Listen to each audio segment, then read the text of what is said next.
L'avenir, c'est faire fonctionner tous les termes de l'Hardy, parce que ça ne s'appelle pas Harry, ça s'appelle Hardy. Et je le rappelle, ça a été un grand débat avec Roger Fougère, qui était mon ex-collègue et vieux collègue. On était sur l'innovation et sur le développement. Et donc, c'est en même temps le développement, comme le disait le président Berton, il s'agit de faire en sorte que les PME deviennent des ETI et que les TPE deviennent des PME. Et donc, on aura l'occasion d'en reparler sur certains points. C'est ça le challenge, avec des moyens qui sont contraints du côté de l'État et des moyens qui sont contraints aussi au niveau de la région. Je crois qu'il faut qu'on mette tout ça en mouvement. Et il y a déjà beaucoup de choses qui sont faites. Et aujourd'hui, l'Hardy s'est imposé et est accepté dans le paysage rhône-alpin.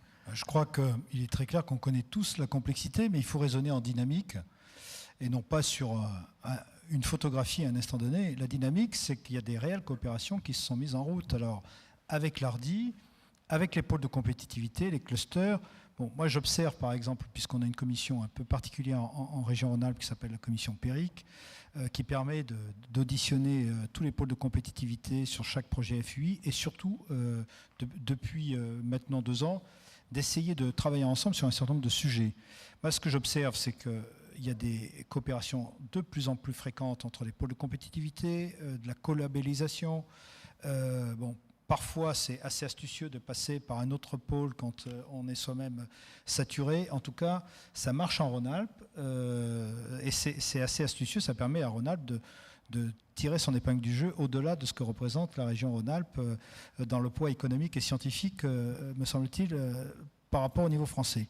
Et l'Hardy doit apporter sa contribution sur le métapôle, sur écotechnologie. Bon, quand on a eu à plaider la cause au niveau des ministères, j'étais avec une collègue grenobloise, les fonctionnaires ils étaient un peu dubitatifs, mais on a dit mais en Rhône-Alpes ça peut marcher parce qu'on a ce savoir-faire et on est capable d'assurer. Et donc à l'unanimité d'ailleurs des 4 pôles les plus importants, l'Hardy a été sollicité pour faire ce travail. Donc je crois que l'Hardy répond à un besoin. L'Hardy, quand même, ça n'a pas été suffisamment rappelé. On a tenu à ce qu'il y ait une implantation locale de l'Hardy. Ce n'est pas une affaire strictement lyonnaise dans Lyon. L'Hardy est implanté localement. Alors, ça a complexifié encore les fusions des pôles et agences. Ça coûte cher. Ça coûte plus cher que s'il y avait une seule agence. Mais je crois qu'il est extrêmement important que l'Hardy soit présente sur un certain nombre de territoires et qu'il y ait un guichet ouvert donc aux acteurs du territoire avec un guichet qui est plus spécialisé maintenant, mais qui ouvre sur l'ensemble des métiers de l'Hardy. Et puis, comme Philippe Morin-Perrier a évoqué l'Europe, je pense qu'il y a le local, il y a aussi l'européen. On a un challenge à relever qui est de travailler sérieusement pour les prochains programmes opérationnels européens sur UE 2020. Horizon 2020 va succéder au 7e PCRD.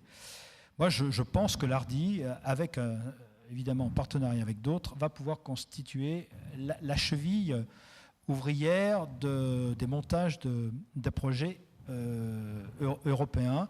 Alors, je ne pense pas qu'il faille le faire de manière institutionnelle. Ce n'est pas le sujet de la région Rhône-Alpes, n'a pas à signer avec telle autre région. Ce sont des projets qui peuvent être très ponctuels sur un sujet donné, qui vont mobiliser tel land allemand, telle région espagnole, etc.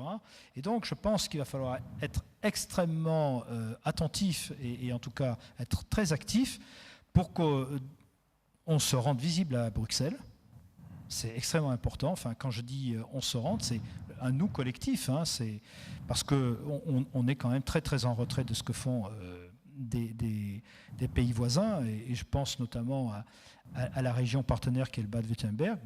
Il faut qu'on soit plus présent à Bruxelles, il faut se rendre visible, il faut se rendre aussi utile pour les différentes entreprises et les réseaux qui existent en Rhône-Alpes, parce que les financements, c'est là-bas qu'il va falloir aller les chercher, compte tenu des contraintes budgétaires que l'on connaît en France. Donc c'est l'Europe qui va donner un nouvel horizon en termes de financement et aussi en termes de perspective, parce que quand on regarde la stratégie pour les prochains programmes européens, enfin, il se trouve qu'on avait une présentation ce matin en commission.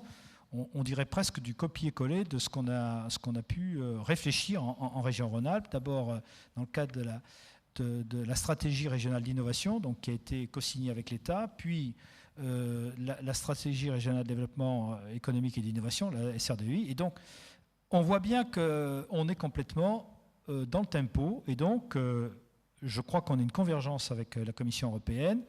Qu'en faut-il que les chefs d'État européens évoluent sur un certain nombre de questions, mais ça c'est une question de semaines, de jours et de semaines, me semble-t-il. Mais en tout cas, l'ARDI aura un rôle à jouer aux côtés des autres, hein, mais l'ARDI peut être extrêmement utile comme